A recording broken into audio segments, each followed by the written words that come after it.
Greetings, welcome to another episode of the Safari Mania podcast. From mid-June all the way to about September or October is a very high season for us because of the migration happening. But right now, a lot of the guides are in town. We've had cases in the country of briefcase operators who steal guests.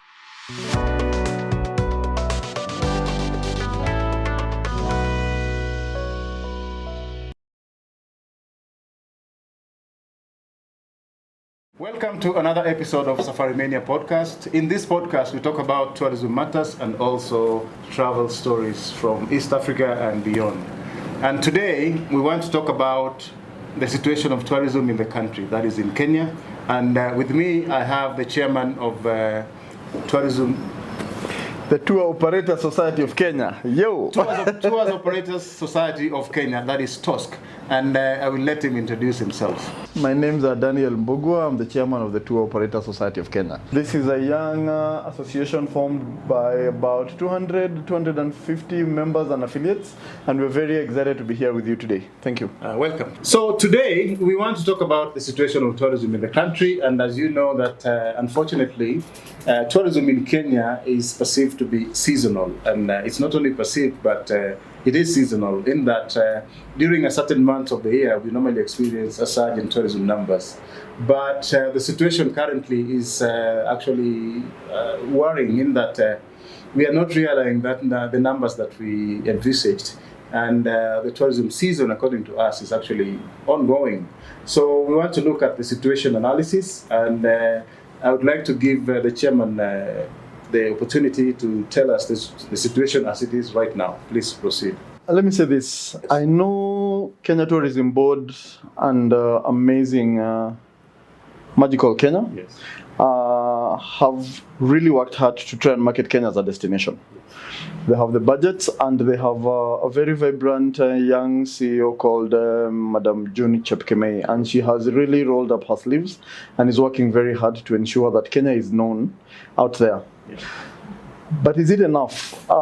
We feel, despite all the efforts put in, the park fee increases that are random in the country have a very negative effect on the numbers. Ordinarily, and you know this very well, from mid-June all the way to about September or October is a very high season for us because of the migration happening. But right now, a lot of the guides are in town. Yeah, actually, many tour guides are just at home. They're at home. Yeah, they're looking for an opportunity to do something. At this point, most hotels have doubled their rates. Yes. The rate of hiring a vehicle in this country has probably increased by 20-30% by now. That is, you mean tourist transport? Yes, the Land Cruisers that we use. Yes. But now they're parked at home. Yeah. Where are the guests? Yes. You know, interesting thing is we also realize that a lot of the hotels in Amboseli and Masai Mara still have availability. Usually by January, bigger companies do block bookings. Yes. So it's almost impossible to get accommodation in July, August, September in this country in a hotel. Yeah. But we have availability. So where are we going wrong? Yeah. You know? So right now the situation is that bed occupancy is still at, we can put it at 70% right now. Possibly, yes.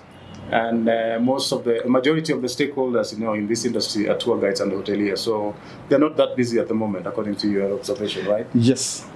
So that one paints a bleak picture because according to the projection by the President and the Minister of Tourism is that by the end of 2025, we should be clocking 3 million tourist arrival. Do you think that is going to be possible? If we're at 70% bed capacity right now, yes, and it's mid-year, yes, the busiest period of the country, yes, we might not even meet the same numbers for last year. Yeah, as it is right now. Okay. Sorry to cut you short. Because according to the statistics available from the Tourism Research Institute, they state that last year, Kenya recorded visitor arrivals clocking 2 million, actually 2.3 million, that is 2,394,000 visitors in the year 2024. So according to your observation, you think that we might not even reach that target? We might not. We might not. My prayer is we do. I mean, we're all stakeholders, yes, and we're really doing all we can to try and ensure we're bringing in guests. Yes. And I know that Magical Kenya and KTB is really trying as much as they can. But the overview is we don't feel government is doing enough. And we don't feel the government is listening to us when we are speaking about what is the problem. Increasing the park fees to 200 a year was a good thing. Masai Mara will still meet its numbers, our targets financially, but the repercussions of that is fewer visitors are coming to Masai Mara. And thus, fewer visitors will visit other parks around the country. So even if Masai Mara actually meets its target for how much they raise per year, the other parks are actually really struggling.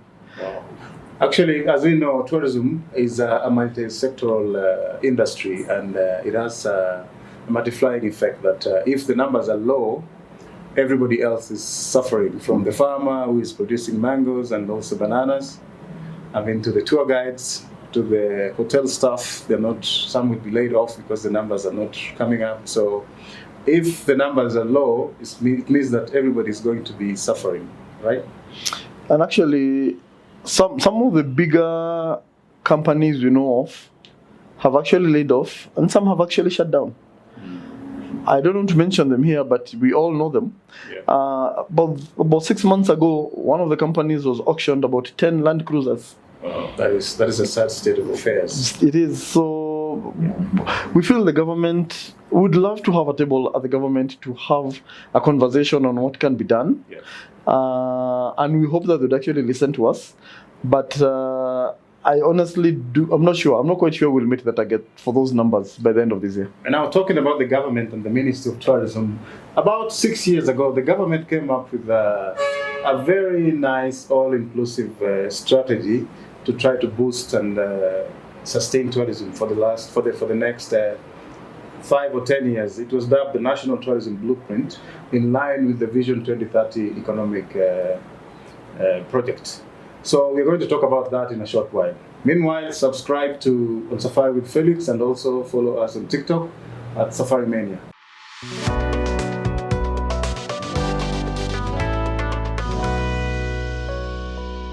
So we were talking about the National Tourism Blueprint, which was a 5-year strategic plan by the tourism ministry, and they were focusing on 4 key pillars, which were the product strategy, the infrastructure strategy, that is the tourism infrastructure, and also marketing strategy and investment.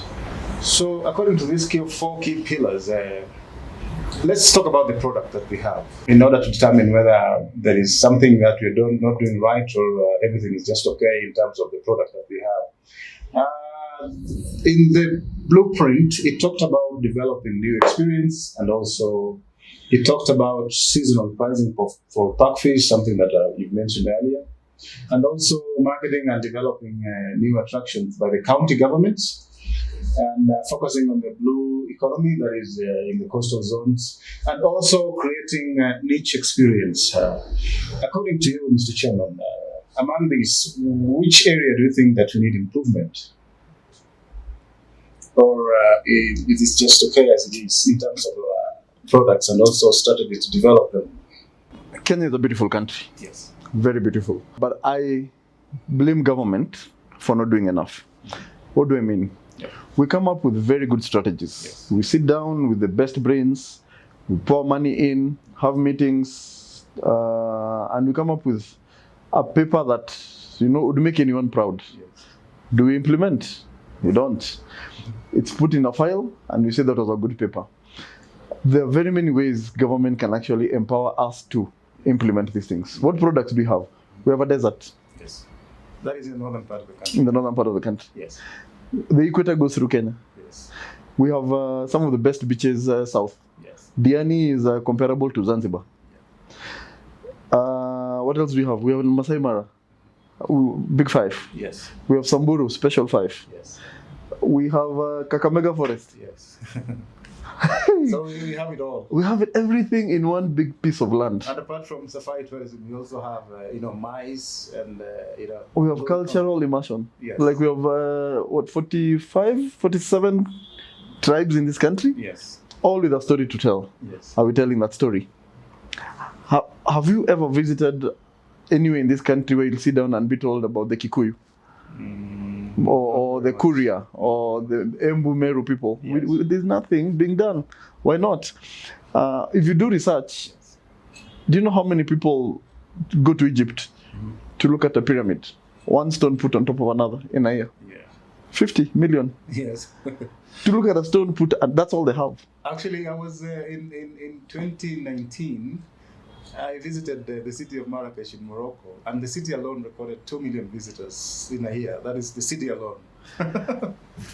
If you go to Cape Town, Yes. they have a mall. Yes. A mall. Just a mall. A mall called the V&A. Yes. It does 2.5 million visitors a year. So A that mall. shows us that we need to diversify our tourism products. We don't Yes. have to focus on We have everything here, wildlife tourism. but where I say the government is not doing enough Yes. is we are pumping money on doing advertisement. Yes. The generation that is traveling today is not watching advertisements. Yeah, actually, yes. They're not. So we'll put up billboards and we'll go do beautiful websites, but we will not reach them. There are better ways we can actually, the government can actually reach out to the world. One, Kenya is world renowned Yes. for being notorious on social media. Yes. We attack countries till governments come in Yes. and say we surrender. And then they apologize. Why aren't we using that energy to advertise Kenya? Yeah, actually, one of the enablers in the plan was leveraging on the digital space, which we are very active in, to Exactly. either market ourselves or promote our destinations. So when we talk about digital, Yes. the people who come up with this Yeah. are two generations ago Yes. or a generation ago. Yeah. So for them, digital is website, Facebook, Instagram. Yes. We moved away from that. Yeah. I don't know whether you have children in the Gen Z age. Yeah. They don't even communicate on WhatsApp anymore. They're using other means of. If your son or daughter gives you their phone, you can't know who it is they're talking to. Yes. So if they're that tech, why aren't we using them? Why don't we pump money into that? I saw Amazon forest Yes. as a forest gets about 2 billion visitors every month. Every month, 2 billion to go see a forest. And we're talking about getting to 3 million. There has to be something that can be done. If the government has to sit us down at a table, Yes. get these young people, and let's brainstorm and see what best we can do. Because we're using the tested methods that were done 2-3 generations ago. Those are not working today. And then I heard you talk about seasonal pricing, which was in the economic blueprint for the sustainable tourism. And we have seen seasonal pricing being implemented. I think the aim was to market Kenya or to position Kenya as a high-end tourism destination to introduce seasonal pricing, sorry. And I think Masai Mara is one of the destinations which effected that. They introduced 2 seasonal tickets for park fees, and currently, during the high season, they see the rates are $200 per person per day. And then during off season, the price is half. So according to your observation, do you think that is helping us or it is injuring us in terms of attaining the numbers? I think increasing the ticket is not a problem. Yeah. People have money to spend. Yeah. The problem is the reasoning behind it. Now, assuming you're a non-resident, tourist, Yes. and you have a family of 5, Yes. you're paying $200 a day. Yes. By 5, that's $1,000 $1,000 for 1 day. for a day. Yes. Now, if you landed in Nairobi and started your drive from Nairobi to Masai Mara, Yes. it's 6-7 hours. Yes. Get into the hotel, check in, have lunch, Yeah. settle down. Your first game drive will be 4 to 6:30. Yes. That's about 2 hours slightly You're paying $1,000 for 2 hours. for 2.5 hours. Yes. Why? If- Our neighbor is charging less for more. For a ticket of about $150, you have 24 hours. And we're selling the same lion. That lion crosses the river and comes to Kenya, crosses the river and goes back. What makes that lion more special on the Kenyan side than on the Tanzanian side? That's one. Another thing I think the government is not supporting us as a industry and stakeholders is this. If you go to the neighboring country, Yes. you cannot book a hotel in a park without going through a travel agent. Oh, yes. Oh, you have to use a travel A agent. travel agent has to issue a ticket for you to go through the gate to go in. So you cannot buy a ticket individually You can't. as a tourist. But in Nairobi, a client can actually call a hotel directly, Yes. book and pay for themselves. Yes. What happens to this travel agent? We are cutting off their feet. Yes. Is this the same travel agent who's supposed to advertise Kenya And also to the world? to add numbers also to the visitors coming. When I joined the tourism world, you couldn't book a hotel without being a travel agent, and you had to prove you're a travel agent by showing your paperwork. Yes. Website, recognition by the Tourism Regulatory Authority, and certificate of incorporation. Yes. Today, anyone can call a hotel, book, and go in. What is the benefit to the travel agent who has invested in getting an office, getting staff, and paying all government taxes? How will they get the money to market Kenya so that we have the numbers if anyone can just book and pay?